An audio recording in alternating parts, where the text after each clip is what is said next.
बाळांनो, तुम्हाला आठवते ना, मागच्या वेळी आपण त्या तात्या विंचूची गोष्ट पाहिली होती, ज्याला वाटायचं की आपली नांगी हेच आपलं सामर्थ्य आहे. पण जेव्हा त्याला स्वतःच्याच रागाचा पश्चाताप झाला तेव्हा तो गप्प झाला होता. पण त्यानंतर काय झालं असेल? एका रात्रीत कोणाचा स्वभाव बदलतो का? नाही ना. तात्या विंचूसाठी सुद्धा हा बदल सोपा नव्हता. आज आपण त्याची पुढची गोष्ट ऐकूया. पण ही गोष्ट जादुई नाही तर खरीखुरी वाटणारी आहे. पाऊस पडून गेला होता. जंगलातल्या काळ्या मातीचा ओला वास सगळीकडे पसरला होता. ओढ्याच्या काठावरच्या दगडाखाली आपला तात्या विंचू शांत बसला होता.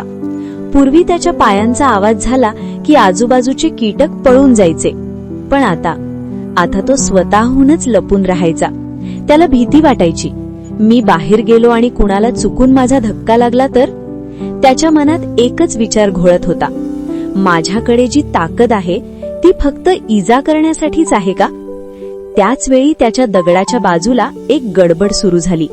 लाल मुंग्यांची एक मोठी रांग अन्नाचा साठा घेऊन निघाली होती. पण पावसामुळे ओलसर झालेली माती ढासळली आणि मुंग्यांच्या वारुळाचं तोंड एका मोठ्या खड्याने बंद झालं. मुंग्या अस्वस्थ झाल्या होत्या. त्या इवल्याशा जीवात तो खडा हलवण्याची ताकद नव्हती. तात्या विंचू हे पाहत होता.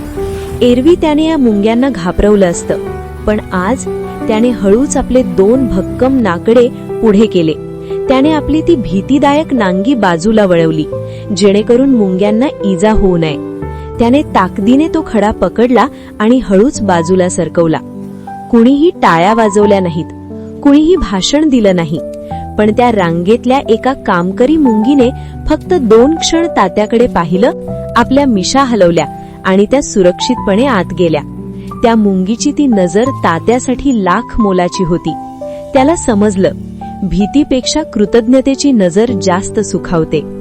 काही दिवसांनी दुपारच्या कडक उन्हात तात्या ओढ्याकडे निघाला होता. तिथे त्याला एक विचित्र हालचाल दिसली. एक लहान कासव, जे नुकतंच अंड्यातून बाहेर आलं असावं, ते एका दगडावरून घसरून पाठीवर पडलं होतं. बाळांनो, तुम्हाला माहितीये, कासव जर पाठीवर पडलं तर त्याला सरळ होता येत नाही. ते बिचारा हातपाय मारत होतं. ऊन त्याला चटके देत होतं. तात्या तिथे पोहोचला.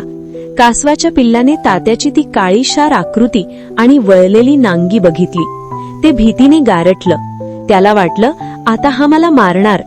पण तात्याने काय केलं? त्याने आपल्या शेपटीचा किंवा काट्याचा वापर वार करण्यासाठी नाही, तर आधार देण्यासाठी केला. त्याने आपली पाठ कासवाच्या कवचाला लावली आणि हळूच एक धक्का दिला. कासव सरळ झालं. कासव पळालं नाही, ते तिथेच थांबलं. त्याने आपली मान बाहेर काढली आणि तात्याकडे पाहिलं. तात्या स्वतःशीच पुटपुटला. बचावण्यासाठी वापरलेली नांगी टोचणाऱ्या नांगीपेक्षा हलकी वाटते. कडक उन्हाळा सुरू झाला होता. जमीन तापली होती. एक छोटा बेडूक पाण्याच्या शोधात फिरत होता, पण ओढा आटला होता. बेडकाची त्वचा वाळू लागली होती. त्याला तातडीने गारव्याची गरज होती. तात्या विंचू आपल्या खोल थंडगार बिळात आराम करत होता. त्याला बाहेरचा आवाज आला. त्याने बघितलं तर तो बेडूक हतबल होऊन पडला होता. निसर्गाचा नियम सांगतो की विंचू आणि बेडूक एकमेकांचे मित्र नसतात, पण तात्या बदलला होता. तो थोडा बाजूला सरकला. त्याने बिळाचा रस्ता मोकळा करून दिला. त्याचा अर्थ स्पष्ट होता, ये, इथे जागा आहे. बेडूक बिचकला, पण गारव्याच्या ओढीने तो आत आला. तात्या एका कोपऱ्यात आणि बेडूक दुसऱ्या कोपऱ्यात. दोघांमध्ये कोणताही संवाद झाला नाही, पण त्या शांततेत एक नवीन नातं तयार झालं होतं, सहजीवनाचं. त्या संध्याकाळी जंगलात कुठलीही पार्टी झाली नाही किंवा प्राण्यांनी तात्याचा सत्कार केला नाही. जंगल वास्तवात तसं नसतं. पण जेव्हा तात्या बाहेर पडला तेव्हा झाडावरची खारुताई पळाली नाही. बाजूचा बेडूक शांत बसून राहिला. मुंग्यांनी रस्ता बदलला नाही. त्यांनी तात्याचा स्वीकार केला होता. तात्या विंचूला समजलं की मित्र बनवण्यासाठी गोड बोलण्याची गरज नसते, फक्त तुमच्या वागण्यातून समोरच्याला सुरक्षित वाटलं पाहिजे. त्याने आकाशाकडे पाहिलं. त्याची नांगी अजूनही तिथेच होती, तीच विषारी नांगी. पण आता तिचं ओझं त्याला वाटत नव्हतं, कारण आता ती संरक्षणासाठी होती. मुलांनो, खरी ताकद म्हणजे दुसऱ्याला हरवणं नव्हे, तर ज्याची भीती वाटते त्या गोष्टीचा वापर चांगल्यासाठी करणं. तात्या विंचूने आपले काटे मोडले नाहीत, त्याने काट्यांचा वापर बदलला. तुम्हालाही कधी कधी राग येतो असेल, हो ना? राग येणं वाईट नाही, पण त्या रागाचा वापर जिद्द निर्माण करण्यासाठी करायचा की दुसऱ्याला दुखवण्यासाठी, हे आपण ठरवायचं. पुढच्या वेळी आपण पाहूया, जेव्हा जंगलावर खरं संकट येईल तेव्हा हाच शांत झालेला तात्या लढवय्या कसा बनतो. मुलांनो, पाहिलंत? तात्या विंचूने ठरवलं आणि तो बदलला. तुम्हालाही त्याचे नवीन मित्र आवडले का?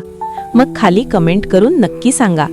आणि हो, अशाच सुंदर गोष्टी ऐकण्यासाठी कथा जीवनाची चॅनलला सबस्क्राईब करायला विसरू नका हा.